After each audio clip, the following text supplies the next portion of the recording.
Hello friends, ಎಲ್ಲರಿಗೂ ನಮಸ್ಕಾರ. ಲಕ್ಷ್ಮೀ ಪಾಕಶಾಲೆ ಕಾರ್ಯಕ್ರಮಕ್ಕೆ ಸ್ವಾಗತ.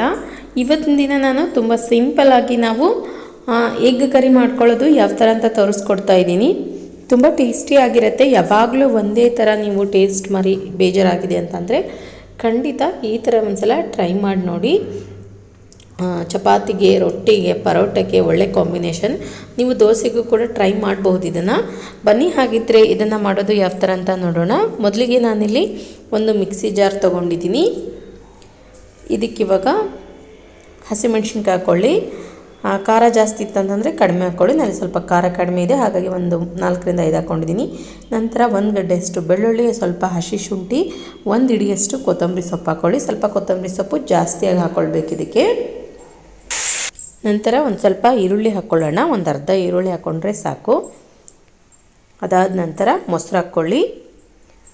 ನಾನಿಲ್ಲಿ ಮನೇಲಿ ಹಾಕಿರೋ ಫ್ರೆಶ್ ಮೊಸರು ಹಾಕೋತಾ ಇದ್ದೀನಿ. 1 ಕಪ್ನಷ್ಟು ಮೊಸರು. ಇದನ್ನ ಇವಾಗ ಗ್ರೈಂಡ್ ಮಾಡ್ಕೊಳ್ಳೋಣ. ಓಕೆ ನೋಡಿ, ಇವಾಗ ಮಸಾಲ ಇಲ್ಲಿ ರೆಡಿಯಾಗಿದೆ. ನಂತರ ಗ್ಯಾಸ್ ಆನ್ ಮಾಡ್ಕೊಂಡ್ಬಿಟ್ಟು ಒಂದು ಪಾತ್ರೆ ಇಟ್ಕೊಳ್ಳಿ. ಪಾತ್ರೆ ಬಿಸಿ ಆದ ನಂತರ ಎಣ್ಣೆ ಹಾಕ್ಕೊಳ್ಳೋಣ. ಎಣ್ಣೆ ಬಿಸಿ ಆದ ನಂತರ ಇದಕ್ಕೆ ಸ್ವಲ್ಪ ಜೀರಿಗೆ ಹಾಕ್ಕೊಳ್ಳಿ. ನಂತರ ಕರಿಬೇವಿನ ಸೊಪ್ಪು ಹಾಕ್ಕೊಳ್ಳೋಣ. ಅದಾದ ನಂತರ ಕಟ್ ಮಾಡಿದಂತಹ ಈರುಳ್ಳಿ ಹಾಕ್ಕೊಳ್ಳಿ.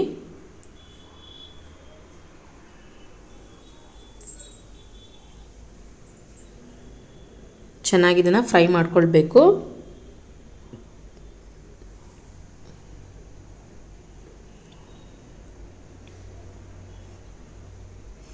ನಂತರ ಇದಕ್ಕೆ ಇವಾಗ ಕಟ್ ಮಾಡಿದಂತಹ ಟೊಮೊಟೊ ಹಾಕ್ಕೊಳ್ಳೋಣ.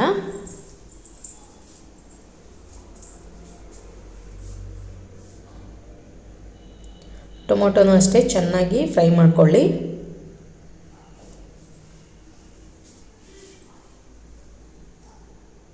ಅದಾದ ನಂತರ ಒಂದು ಸ್ವಲ್ಪ ಅರಿಶಿನ ಪುಡಿ, ನಂತರ ಸ್ವಲ್ಪ ಗರಂ ಮಸಾಲ ಹಾಕ್ಕೊಳ್ಳೋಣ. ನಂತರ ಅಚ್ಕಾರದ ಪುಡಿ ಹಾಕ್ಕೊಳ್ಳಿ. ಇದನ್ನ ಇವಾಗ ತಿರ್ಗಾ ಒಂದ್ಸಲ ಚೆನ್ನಾಗಿ ಫ್ರೈ ಮಾಡ್ಕೊಳ್ಬೇಕು.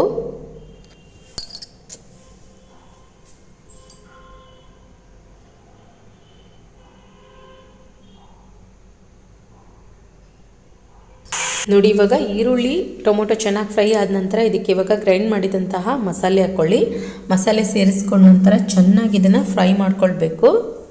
ಸ್ವಲ್ಪ ಹಸಿ ವಾಸನೆ ಹೋಗೋವರೆಗೂ ಫ್ರೈ ಮಾಡ್ಕೊಳ್ಳಿ.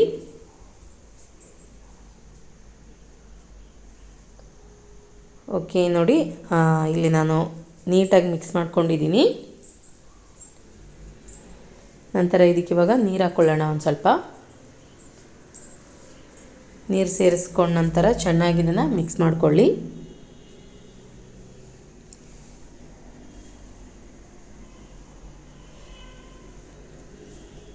ಇದಕ್ಕೆ ಇವಾಗ ರುಚಿಗೆ ತಕ್ಕಷ್ಟು ಉಪ್ಪು ಹಾಕ್ಕೊಳ್ಳಿ.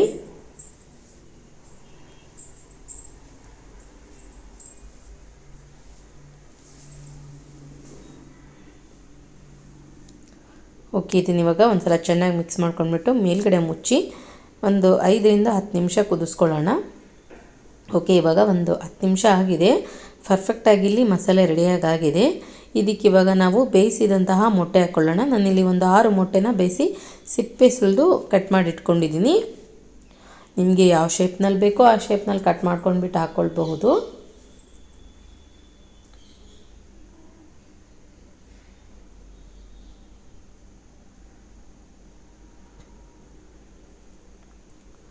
ಚೆನ್ನಾಗಿ ಒಂದು ಸಲ ಮಿಕ್ಸ್ ಮಾಡ್ಕೊಳ್ಳಿ. ಇದನ್ನ ಇವಾಗ ಮೇಲ್ಗಡೆ ಮುಚ್ಚಿಬಿಟ್ಟು ತಿರ್ಗಾ ಒಂದು 5 ನಿಮಿಷ ಬೇಯಿಸ್ಕೊಳ್ಳೋಣ. ಮೊಟ್ಟೆ ಮಸಾಲೆ ಜೊತೆಯಲ್ಲಿ ಚೆನ್ನಾಗಿ ಸ್ವಲ್ಪ ಬೇಯಲಿ.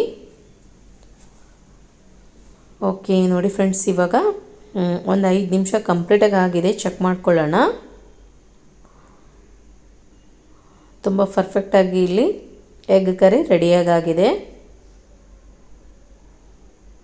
ತುಂಬ ಸಖತ್ತಾಗಿದೆ ಟೇಸ್ಟನ್ನು. ನಿಜವಾಗ್ಲೂ ಖಂಡಿತ ನೀವು ಕೂಡ ಒಂದ್ಸಲ ಟ್ರೈ ಮಾಡಿ ಅಂತ ಹೇಳ್ತಾ, ನಾನು ಮಾಡಿರೋ ಈ ರೆಸಿಪಿ ನಿಮಗೆ ಇಷ್ಟ ಆಗಿದ್ದರೆ ಪ್ಲೀಸ್ ಲೈಕ್ ಮಾಡಿ, ಶೇರ್ ಮಾಡಿ, ಕಮೆಂಟ್ ಮಾಡಿ. ಇನ್ನಷ್ಟು ಈಸಿ ರೆಸಿಪೀಸ್ಗಾಗಿ ನಮ್ಮ ಲಕ್ಷ್ಮೀ ಪಾಕಶಾಲೆ ಚಾನಲ್ಗೆ ಸಬ್ಸ್ಕ್ರೈಬ್ ಆಗೋದು ಮಾತ್ರ ಮರಿಬಾರ್ದು. ಮತ್ತೆ ಒಂದು ಇಂಟ್ರೆಸ್ಟಿಂಗ್ ರೆಸಿಪಿಯೊಂದಿಗೆ ಬರ್ತೀನಿ ಮುಂದಿನ ಸಂಚಿಕೆಯಲ್ಲಿ. Keep watching. Thank you. Bye.